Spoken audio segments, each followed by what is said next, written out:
اللہ کے نبی کی عورتیں اب بیویوں سے حسن سلوک کرو. تمہیں ایک عجب حدیث سناؤں. سب سے پہلے جو طارق جمیل کا عمل تولا جائے گا، سب سے پہلا عمل آپ کا میرا، سب سے پہلا عمل جو تولا جائے گا، نماز روزہ نہیں، حج نہیں، زکوٰۃ نہیں، تبلیغ نہیں، جہاد نہیں، علم نہیں، تہجد نہیں. تو کیا؟ سب سے پہلے آپ کا اپنی بیوی سے سلوک تولا جائے گا، اور سب سے پہلے بیگم کا خامن سے سلوک تولا جائے. وہ رابعہ بصری بھی ہے نا، وہ رابعہ بصری بھی ہے جن کی ضرب المثل بن گئی بندگی تقوی. پہلے یہ تولا جائے گا خامن سے کیا سلوک ہے. جنید بغدادی بن گئے، شیخ عبد القادر جیلانی بن گئے. خیر یہ تو وہ ہستی ہیں جن کا حساب بھی نہیں ہوگا انشاءاللہ، لیکن میں ویسے کہہ رہا ہوں کہ کوئی بندگی میں شیخ عبد القادر جیلانی قطب سبحانی رحمت اللہ علیہ کو پہنچ رہا ہے، کوئی جنید بغدادی کو پہنچ رہا ہے، لیکن جب تولا جائے گا تو پہلے بیوی سے سلوک تولا جائے گا. تو اپنے گھروں میں حسن سلوک رکھو. بیویوں سے کہتا ہوں خامدوں سے حسن. بیوی مسکرا کے ملے خامد کو جب وہ گھر آئے تھک کر، تو اس کو اللہ کے راستے میں جہاد کرنے کے آدھے کے برابر اجر ملتا ہے، آدھے کے برابر. تو اپنے گھروں کو خوبصورت بناؤ حسن سلوک کے ساتھ. طعنہ، طنز، بولیاں، وہ انسان نہیں جو عورت پہ ہاتھ اٹھائے. میرے نبی نے فرمایا اس میں کوئی خیر نہیں جو عورتوں پہ ہاتھ اٹھاتا ہو. آخری خطبے میں عورتوں کو حصہ دیا، بیویوں کو، خامدوں کو نہیں، عورتوں. استوصوا بالنساء خیرا، یہاں سے پیراگراف شروع ہوتا ہے اور لمبی عبارت آپ نے صرف عورتوں کے حقوق بیان فرمائے. تو میرا معاشرہ امبیلنس سا ہے. کہیں خامند بیوی خود نادان ہیں تو لڑ کے تباہ ہو رہے ہیں. کہیں خامند بیوی میں محبت ہے لیکن ساس شریف نے جنازہ ہی کر چھڑیا ہر شاید. سسر اوپر تلوار لے کر. ساس کا اپنا جبر ہے، سسر کا اپنا جبر ہے، نند کا الگ جبر ہے. کہیں بچے کے ماں باپ نے گھر برباد کیا ہوا ہے، کہیں بچی کے ماں باپ نے گھر برباد کیا ہوا ہے.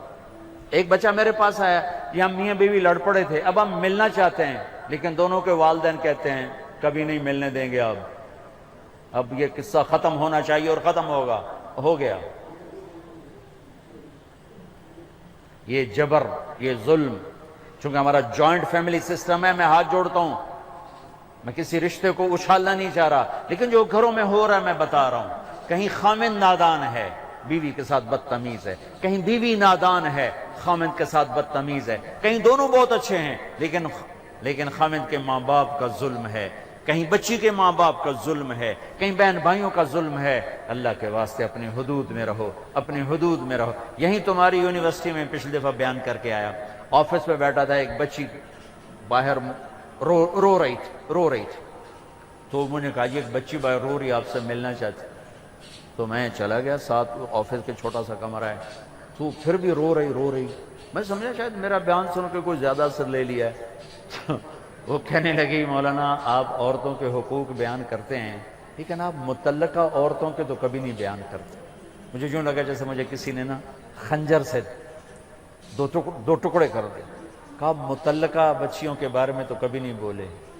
اس کے بعد سے میں نے بولنا شروع کیا. پھر میں نے کہا کیا ہوا بیٹی آپ کو طلاق؟ جی مجھے طلاق ہوئی، نہ طلاق یافتہ ہوں. کیا مسئلہ تھا؟ کہا میرا خامند بہت اچھا تھا، ہم دونوں میاں بیوی میں بہت محبت تھی، بس میرا سسر کہتا اوے مینو چنگی نہیں لگدی انہوں طلاق دے، اوے مینو چنگی نہیں لگدی انہوں طلاق دے. تو 1 سال تک تو میرے خامند نے پریشر برداشت کیا. پھر اس نے کہا میں بہت مجبور ہوں، ماں باپ کا پریشر ہے، اور مجھے طلاق دے کے گھر بٹھا دیا. اب کوئی ہے ہی نہیں جو ہمیں پوچھے. بوڑھے لوگوں کے رشتے آتے ہیں. متعلقہ بچیوں کو پہلے دیکھا کرو، بیوہ بچیوں کو پہلے دیکھا کرو. میرے نبی نے متعلقہ بیوہ عورتوں سے شادی کی، صرف ایک کنواری سے شادی کی. اور ہمارے یہاں طلاق کی ہوئی ہے، انت طلاق ہو گئی، انت طلاق ہو گئی ہے، انت طلاق ہو گئی. 99% ظلم لڑکے والوں کی طرف سے ہوتا ہے، 1% لڑکی کا ہوتا ہے نادانی، لیکن اکثر لڑکوں کا ظلم ہوتا ہے۔ وہ رشتے تلاش کرو جو بچیاں بیٹھی ہوئی ہیں، کہیں بچیوں کی شادیاں ہو گئی ہیں، بچہ ساتھ لے کر گئی ہیں، یا نوجوان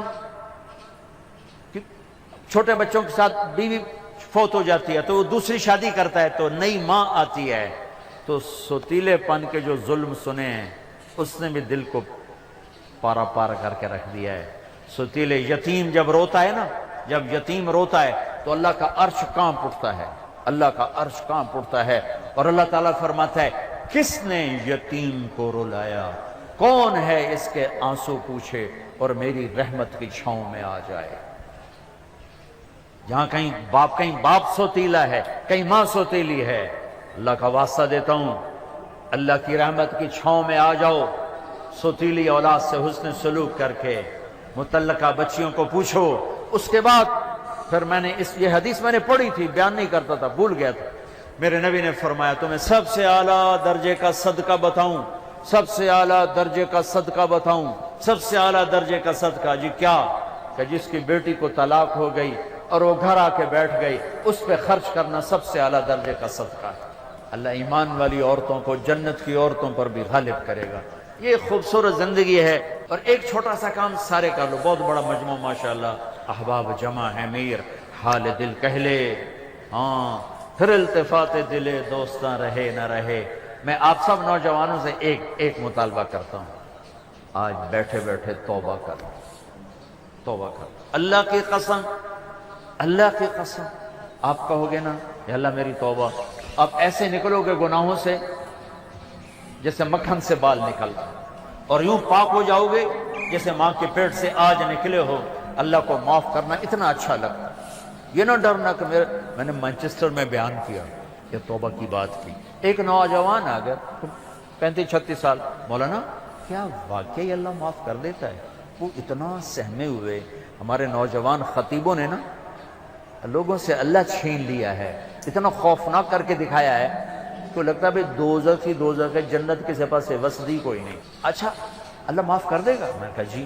کیا واقعی معاف کر دے گا؟ میں نے کہا جی میرے بہت زیادہ گناہ ہیں۔ میں نے کہا بچہ تیری عمر کیا جو کہہ رہا تیرے بہت زیادہ گناہ ہیں؟ اور تو اتنے گناہ کر، میں گناہوں پہ دلیر نہیں کر رہا، میں مایوسی سے نکالنے کی بات کر رہا ہوں کہ ہمارا نوجوان یا بوڑھا کہتا ہے جی میرے گناہ ہی بہت زیادہ ہیں، میری کیسے توبہ ہوگی، میری کیسے معافی ہوگی؟ میں یہ بتانا چاہتا ہوں کہ میرا اللہ کہتا ہے دھرتی گناہوں سے بھر دے اور اٹھا کر آسمان کی چھت کو لگا دے، اور پھر ایک دفعہ کہہ دے یا اللہ معاف کر، تو میں سارے ہی معاف کروں، سارے۔ تو اب تو سب بچے بیٹھے اور بوڑھے ہوں گے تو 60-70 سال 80 سال، اس سے زیادہ کہوں۔ تو جب ہم کہتے ہیں نا یا اللہ میری توبہ، اور ایک اور حدیث سنو، میرے نبی نے فرمایا جو توبہ توڑ دے پھر کر لے، پھر توڑ دے پھر کر لے، پھر لیکن کرے سچے دل سے، کرے سچے دل سے، کرے سچے دل سے۔ اگر دن میں 70 دفعہ بھی اس کی توبہ ٹوٹی اور اس نے ہر دفعہ کر لی سچے دل سے، تو اللہ کا محبوب ہی رہے گا، مجرم نہیں بنے گا۔ مجھے ان کا بیان ہے نا اتنا پسند آیا، یہ والا اسٹوری آف گرلز والا، کہ مطلب میں ایک لڑکی ہوں، سو مجھے پتا ہے کہ مطلب کیا کیا جو ہوتا ہے۔ سو ان کا جو بیان ہے نا بالکل صحیح انہوں نے بیان کہا ہے کہ مطلب ہم جو ہے ہر کسی کو اچھا جو ہے بیہیو کرنا چاہیے۔ جب آپ جاتے ہو بھگوان کے پاس تو کہتے ہیں سب سے پہلے آپ کو جو ہے وہاں پہ جا کے اپنے جو مطلب آپ نے اپنی وائف کے ساتھ یا ہسبینڈ کے ساتھ جو بھی آپ نے اچھے سلوک کیے ہیں یا برے سلوک کیے ہیں، آپ کو پہلے وہ پوچھے جائیں گے اوپر کہ آپ کا بیہیویئر نیچے ان کے ساتھ کیسا تھا۔ سو مطلب بہت ہی انٹرسٹنگ سی وہ چیز تھی۔ اینڈ مطلب کہیں پہ گئے تھے تو لڑکی مطلب طلاق شدہ تھی، اینڈ وہ کہہ رہی تھی کہ آپ لڑکیوں کے بارے میں بیان نہیں کرتے ہو۔ وہ کہتی میں نے تب سے شروع کیا ان کے بارے میں بیان کرنا۔ تو یہ بہت بڑی بات ہے،